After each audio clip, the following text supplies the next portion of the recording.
ஜோதிட தகவலில் திருமண வாழ்க்கையை பற்றி பேசி வரக்கூடிய நான், திருமண வாழ்க்கை எப்பொழுது நடக்கும், திருமண வாழ்க்கை எப்பொழுது நடைபெற்றால் நன்மையாக இருக்கும், அனுகூலமாக இருக்கும், அது மட்டுமின்றி திருமண வாழ்வில் மகிழ்ச்சியான சூழ்நிலையும் மகிழ்ச்சியான வாழ்க்கையில் ஒரு நிம்மதி எப்பொழுது ஏற்படும், பொதுவாக ஒருவரின் ஜாதகத்தில் எப்படிப்பட்ட அமைப்புகள் இருந்தால் திருமணத்தை எளிதில் கைகூட வைக்கும் என்பதனை பற்றி ஒரு சில வார்த்தைகள் கூற உள்ளேன்.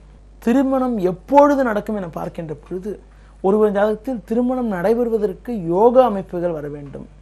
பொதுவாக ஜோதிடர்கிட்ட பேசுகின்ற பொழுது பெண் வீட்டாரும் சரி மாப்பிள்ளை வீட்டாரும் சரி எனது மகனுக்கு குரு பலன் வந்துருச்சான்னு கேட்குறாங்க. அதாவது மக்களிடையும் இருக்கக்கூடிய ஒரு ஒரு ஒரு மூட நம்பிக்கை என்னன்னா, குரு பலன் வந்துட்டா திருமணம் நடந்துரும் நினைக்கிறாங்க. அதாவது குரு பலன் என்பது என்னவென்றால், குரு பலன் வந்துட்டா மட்டும் திருமணம் நடந்துராது. ஜாதக ரீதியாக திருமண யோகம் இருந்தால் தான் கைகூடும். பொதுவாக பார்க்கின்ற பொழுது குரு பகவான் என்பவர் ஆண்டுக்கு ஒரு முறை ஒரு ராசியை விட்டு மற்றொரு ராசிக்கு மாறக்கூடிய ஒரு கிரகம் ஆகும். பொதுவாக பார்க்கின்ற போது குரு பகவானானவர் ஒரு ராசி, ஒரு ஜாதகத்தில் ஜென்ம ராசின்னு சொல்லக்கூடிய சந்திரன் இருக்கக்கூடிய இடத்திலிருந்து 2ஆம் வீடு, 5ஆம் வீடு, 7ஆம் வீடு, 9ஆம் வீடு, 11ஆம் வீடு, இந்த ஸ்தானங்களில் குரு பகவான் அமைய பெற்றால் அதனை குரு பலன் காலன்னு சொல்லுவாங்க. இந்த குரு பலன் காலத்துல, அதாவது குரு பலன் ஏற்பட்டுட்டா மட்டும் கல்யாணம் நடந்துராது. அதாவது ஆண்டுக்கு ஒரு முறை குரு பகவான் சாதகமாக இருப்பார். ஆனா ஆண்டுக்கு ஒரு முறை திருமணத்திற்கான வாய்ப்பு வந்துருச்சுன்னு நினைக்க முடியாது.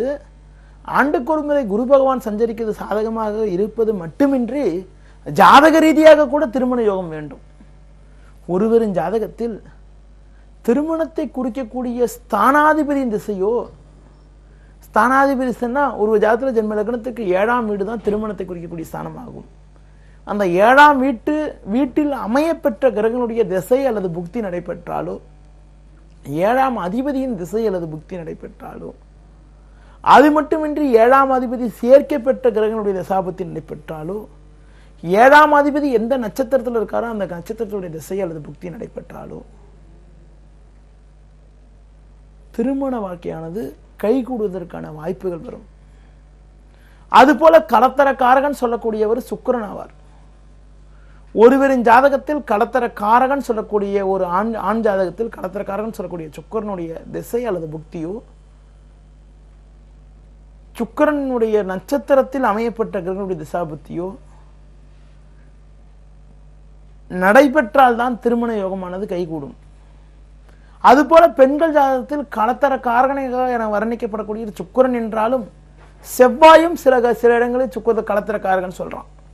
ஆனால் அந்த களத்தர காரகன் செவ்வாயின் சொல்லக்கூடிய செவ்வாயின் திசையோ புக்தியோ நடைபெற்றாலும், செவ்வாய் என்ன நட்சத்திரத்தில் அமையப்பெற்றாலும் அந்த நட்சத்திரத்தில் அமையப்பட்ட கிரகனுடைய திசை அல்லது புக்தி நடைபெற்றாலும் தான் திருமணமானது கைகூடுவதற்கான வாய்ப்புகள் ஏற்படும். பொதுவாக பார்க்கின்ற போது ஒரு ஆணின் ஜாதகத்திலோ பெண்ணின் ஜாதகத்திலோ 7ஆம் வீட்டில் சுப கிரகங்கள் அமையப்பட்டு அந்த சுபகிரகங்களுடைய தசாபுத்தி நடைபெற்றால் எளிதில் திருமணம் கைகூடிவிடும். அதுவே 7ஆம் வீட்டில் அமையப்பட்ட கிரகங்களுடைய திசையானது பாவகளுடைய தசாபுத்தியா இருந்தாலும், 7ஆம் பாவமும் 7ஆம் பாவத்தை துணை புரியக்கூடிய ஸ்தானமான 2, 4, 8, 12 ஆகிய ஸ்தானங்களில் பாவகிரகங்கள் அமையப்பட்டு விட்டாலும், பொதுவாக பார்க்கின்ற போது 7ஆம் வீட்டில் சனி ராகு போன்ற பாவகிரகங்கள் அமையப்பெற்றாலும், 7க்கு 8ஆம் பாவமான 2ஆம் வீட்டில் சனி ராகு போன்ற குடும்பஸ்தானமான 2ஆம் வீட்டில் சனி ராகு போன்ற பாவகிரகங்கள் அமைய பெற்றாலும் திருமணத்தை தாமதப்படுத்தக்கூடிய அமைப்பு, தள்ளி போகக்கூடிய அமைப்பு ஏற்படுத்தும். பொதுவாக ஒரு ஆணின் ஜாதகத்திலோ பெண்ணின் ஜாதகத்திலோ களத்தர ஸ்தானத்தை குறிக்கக்கூடிய கிரகங்கள் சுபகிரகங்களாக அமையப்பட்டு இந்த சுபகிரகங்களுடைய தசாபுத்தி நடைபெற்றால் திருமணம் கைகூடும் என்றாலும், ஒருவரின் ஜாதகத்தில் 7ஆம் வீட்டிலோ 8ஆம் வீட்டிலோ ராகு அல்லது கேது அமைப்பெற்று, அதாவது 1ஆம் வீட்டில் ராகுவோ கேது அமைப்பெற்று 2ஆம் வீட்டில் ராகுவோ கேதுவோ அமையப்பெற்ற ஜாதகங்களுக்கு சர்பதோஷம் ஏற்பட்டு தாமதமாகும். அந்த திருமண வயது காலத்துல கேது புத்தி மட்டும் நடக்கவே கூடாதுங்க. திருமணம் நடக்கிற சமயத்தில் கேது புத்தி நடைபெற்றால் அந்த ஜாதகருக்கு நடக்கக்கூடிய திருமணமானது முறையற்றதாகிவிடும், முறையானதாக அமையப்பெற்றால் பிரிவு ஏற்படுகிறது. அது மட்டும் இல்லாமல் திருமணமானது கேது திசையில் நடைபெற்றால் அதில் பிரிவு ஏற்படக்கூடிய அமைப்பு பல இடங்களில் உண்டாகியிருக்கிறது. அதுபோல ராகுவின் திசை ஒரு ஆணுக்கோ ஒரு பெண்ணுக்கோ நடைபெற்றால் திருமணமானது அப்படி எளிதில் கைகூடாது. அப்படி திருமண வாழ்க்கையானது கை கூடினாலும் வரக்கூடிய வரனுக்கும் ராகு கேது தோஷம் இருந்து கை கூடனா பிரச்சனை இல்லை, இல்லாம கை கூடனா அது பிரச்சனைகளையும் சிக்கல்களையும் ஏற்படுத்துகிறது. பொதுவாக பார்க்கின்ற போது ஒரு ஆணுக்கோ பெண்ணுக்கோ 7ஆம் வீட்டில் அமையப்பெற்ற கிரகங்களுடைய தசாபுத்தி நடைபெற்று அந்த நேரத்தில் குருபலன் சாதகமாக வந்தாதான் திருமணமானது கைகூடும். ஒரு சிலருக்கு அந்த கேது திசை நடைபெற்றாலும் கேதுவின் நட்சத்திரத்தில் அமையப்பட்ட தசாபுத்தி நடைபெற்றாலோ திருமணம் நடைபெற்றாலோ திருமணம் கைகூடுவதில்லை. திருமணம் கைகூடினாலும் பிரச்சனைகள் ஏற்படுகிறது.